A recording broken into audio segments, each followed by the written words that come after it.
Welcome to Deep Dive Film School. I'm Adam Sherlock. And I'm Adam Poulter. If you like what you see/hear, please like and subscribe. You can find us in all the spaces and places that people what? Find good media. That's right. Our most active channels are Instagram, YouTube, and TikTok. So join us there. I'm also very active on Letterboxd at Adam Poulter. You can find all of that stuff in the link below. All right.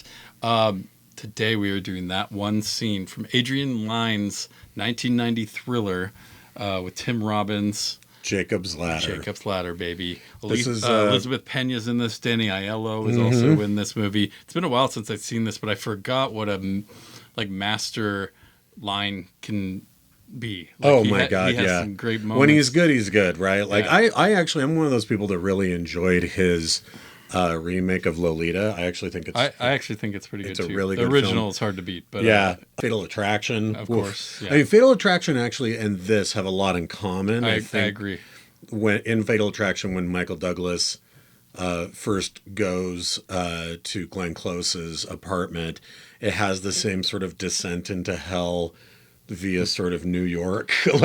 You know what I mean? All of a sudden it's like we're definitely getting to like a grittier area. I would say that in what's the Mickey Rourke one where he's Angel Heart. Angel Heart. Oh yeah, there's a lot of that here too. That. I like to call this that one scene is let's take him down to X-ray. One of the most innocuous terminologies that results in the most nightmarish 4.5 minutes. I was going to say it's not that long of a scene. But oh my God, it was actually really funny. Before we dive in, when I was doing some research on this, I found a blog post that was basically like 4.5 minutes from a 1990 film that basically launched 1,000 video game horror tropes, right? Yeah, for sure. Twitchy heads in Silent Hill. The wobbly wheel. Yep, that's a big one. All that stuff, right? Huge. And you're like, it's literally 4.5 minutes, but my God, is it just... They pack a lot into that time. And you know what? This poor fucking guy. I always forget how bad I feel for this guy. He gets put through the ringer in this movie. And he does something.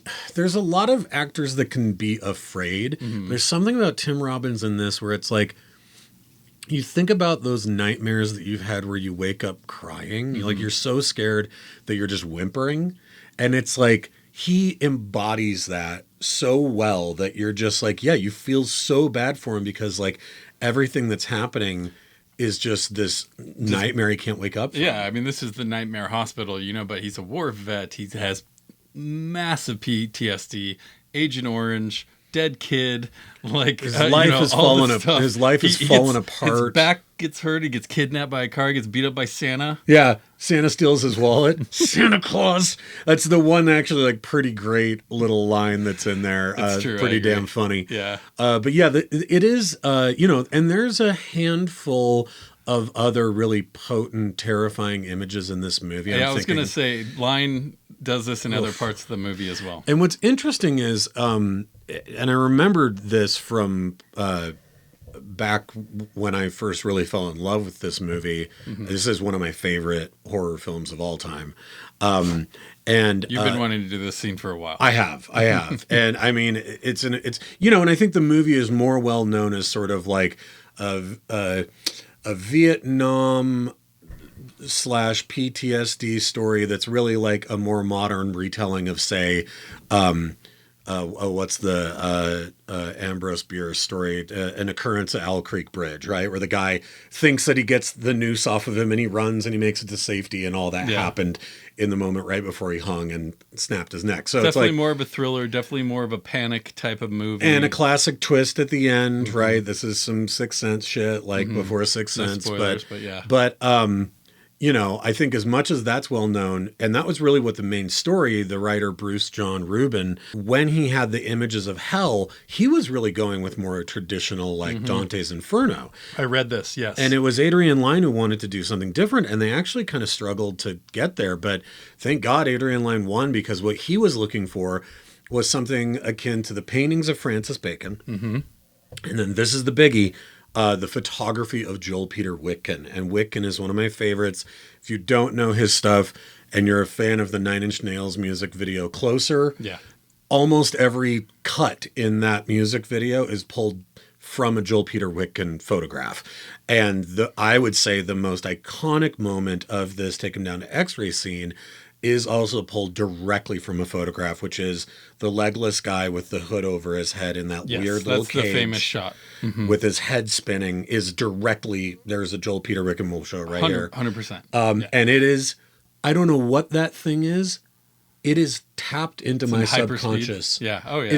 It is like, I feel like I've had that nightmare before. And when I saw this movie for the first time, I was like, I recognize that from my own dreams. Like, what is that? Like, it's in a very effective image, and there's so many. And like I said, they pack it. They get Gabe's crashed bike in there. Yep. All sorts of kind of little pieces that he's plugging together, and of course, Gabe, Macaulay Culkin. Yep, we have to say that first Macaulay Culkin role. Movie. Yep. There's something like it's. I love even before the descent into hell. I love the quick edits, the close-ups of them taking his shoes off, of the doctor asking him questions, not really getting very good answers. You get this bird's eye view of him, and you get those bloodshot, like piercing blue eyes. Yeah, he's like looking around because he can't move because his back is hurt, and he's strapped down, and he doesn't know what's happening. And I even where the doctor to the nurse, where the nurse is like trying to ask him questions, and he's like, she's like, don't move him. And the doctor's like, I'm just going to move you a little bit. And he screams. And the way the nurse like just gives that little side eye to the doctor, it's just like, we never see those characters again, but it's a really nice little texture. And then take him down the x-ray. The very next shot is a corridor where you can see out to the street, and it's a concrete floor that's wet. And just right there, you're like, that's not how hospitals work. No. Yes. You don't go through a parking garage to get to x-ray. Like, something's off. Also, it's dilapidated and they're running over glass. And all of a sudden there's like gravel and dirt. And you're just like, what has changed here? He's basically in his own kind of unique, frightening version of hell. Right? His own personal hell. It looks like they move him from, at first it looks like they're in a closed restaurant with like old wooden chairs stacked up everywhere. And then all of a sudden they're in like a hallway of a house with like old chandeliers, and the paint is like peeling off of the walls. And you're just like, this isn't, and I love that the orderlies are just doing their job, just bringing them along, going past all the body parts in the psych ward. The psych ward, it looks like a Turkish bathhouse or something. Everything's tile. There's something obviously horrible going on there. But to your point earlier about the human element of these demons, that's why they're crawling on the cages on the ceilings and everything. But they're all, limbless to some degree or disabled. And there's a couple of guys who have thalidomide, so they have like the one lady's breastfeeding. Legs. Yeah, which might be a doll that she's breastfeeding. It's very strange. So, and he's stuck, so he has to look at all of this, and all of them are basically like warning him, like, don't go in there, don't go in there. We've been there. The guy, and he's running over, like body parts are getting stuck on the wobbly wheel. And let's talk about the wobbly wheel. Like, there's so many great, get a lot of low angle, like on the floor, and they start to get more and more frantic, right? They're like running into walls almost. And that the wobbly wheel camera angle, great. It's great. And I think that there's sort of like 3 or 4 different camera angles that the way that Lyne is juxtaposing between each one is doing a lot of work. One of them is a POV of Jacob, so that's where he's seeing like the chain link ceiling with the people crawling across it. Insane. And then there's the wobbly lens or the wobbly wheel, and then every once in a while the camera is suddenly way back down a hallway, and we see them Piles. Like just dragging him through, you know what I mean? And so it's like, it just, the piles of body parts. Oh my God. The one that gets splattered. stuck under the wheel and it's just like spinning around. Yeah, no, they've been where he's been, and that just, it really is nightmarish inside of that. But, we do finally get to this back room, and that's almost as scary. Yeah, because all of a sudden there's no more context. Like all of the shots of the different halls and everything. All of a sudden we have no idea if it's a big room we're in or a small room we're in. We're suddenly in a deep close-ups. Yeah, deep close-ups of Jacob. Deep close-ups of him being strapped down with leather. Even more, yeah. And then these the screws on the headpiece and the that little he's wearing. Part that goes down across just the the noise the screws are making too, where it's just like. And then and again, very much nightmare logic. Definitely. All of these, he's in this contraption. He's in this big, like sort of gyropod kind of contraption thing that he's strapped down to. He sees Jez there. He sees his girlfriend there, which again is perfect nightmare fuel. Yes. And she after looks, passing your dead son's bike. Yeah. And she looks like she doesn't recognize him or know who he is, right? She's indifferent. And that there's a whole room full of indifferent surgeons, right? Yeah. All of them are just putting their gloves on and looking at him like, And the little bit of dialogue that happens here so good. Is so, again, it's perfectly, feels like it's stripped from a dream that you would have had, right? So where do you want to go? Home. This is your home. You're dead. I'm not dead. I'm alive. Then what are you doing here? That's like, oh God, that's David Lynch shit. It totally is, right? It totally is. What is happening? He's like, what's happening? This isn't happening. Tell me what's happening then, right? and there's something about that is like, especially if we take into account that with the exception of a weird little like cacophonous like plinking on a keyboard at one point when we're looking up through the chain link, there is no music in any of this. I didn't pay attention to There's that. just this one little moment where it's like do do do do do do do do, and then it kind of stops again, and the whole rest of this is just the sound effects. You'd think music would drive a scene like this a lot, but it's really the imagery, which is wild. Yeah. I mean, also keep in mind, and there's never been a restored version, and I hate that there isn't. They cut 20 minutes, like a director's cut worth of nightmare sequences out because test audiences were like, I can't do it. It's too much. And I'm like, I want to see that movie. Can do it. So I can do it. I'll be just fine. But yes. And then of course, after this, his girlfriend, Jess, gives a gigantic fucking needle to the classic, the surgeon who we have not seen yet, who has no eyes. No eyes. And he just plunges it directly into his Another forehead. famous shot. It is so.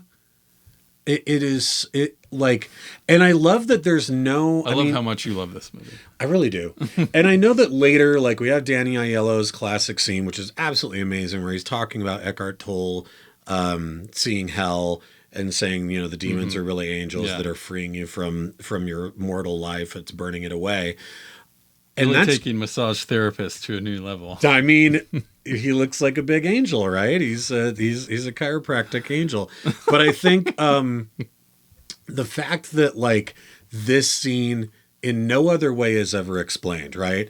The ladder that was supposed to be this psychotropic experimental drug to make them into perfect soldiers, also a red herring, right?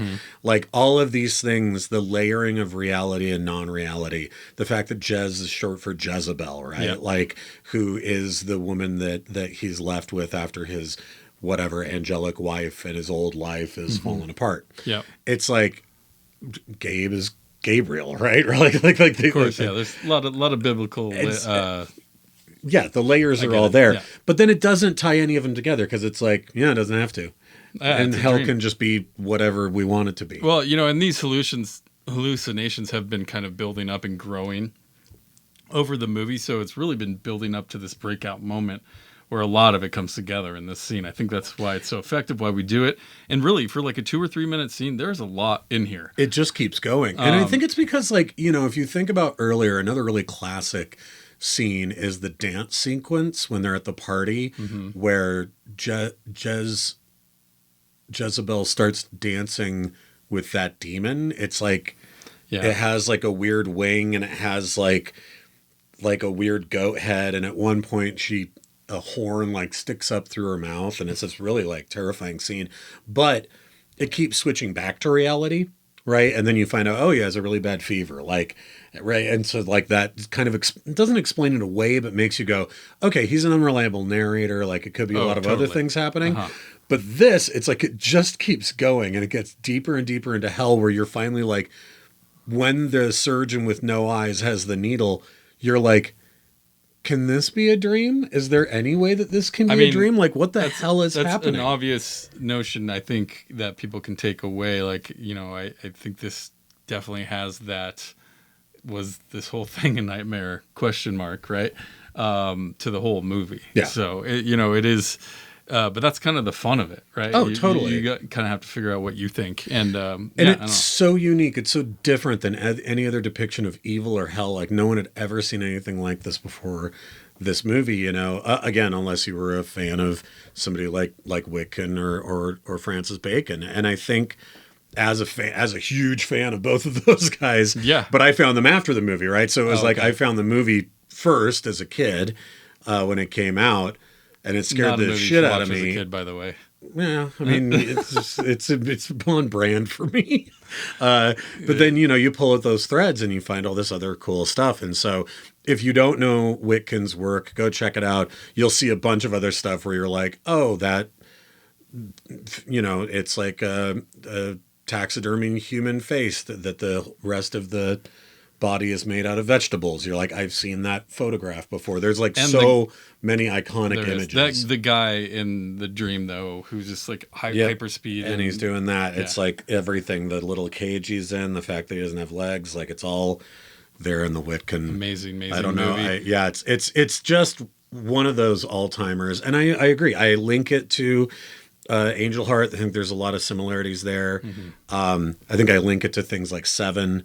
There's just like a lot of movies where also has a similar intro, and it also feels like a descent into hell without it being like fire and demons. It's like something different, right? Where it's just like the things you see are scary for a whole bunch of other reasons. And I think you're right. Going back to your earlier point of what Lyne tried to do is make these demons more humanistic, right? And it just adds to the creepiness, because if you have a flying demon, your reality gets pulled a little bit. I think that's why it's so effective, and why, like you said, I'm glad he won that fight. Well, you think about that image of the very beginning where he's trying to get to the other subway station, the one that's open, because he's in the one that's closed, and the train almost hits him, and when he looks up, there's all these faces looking at him, but they're all blurry and you can't really tell what they are.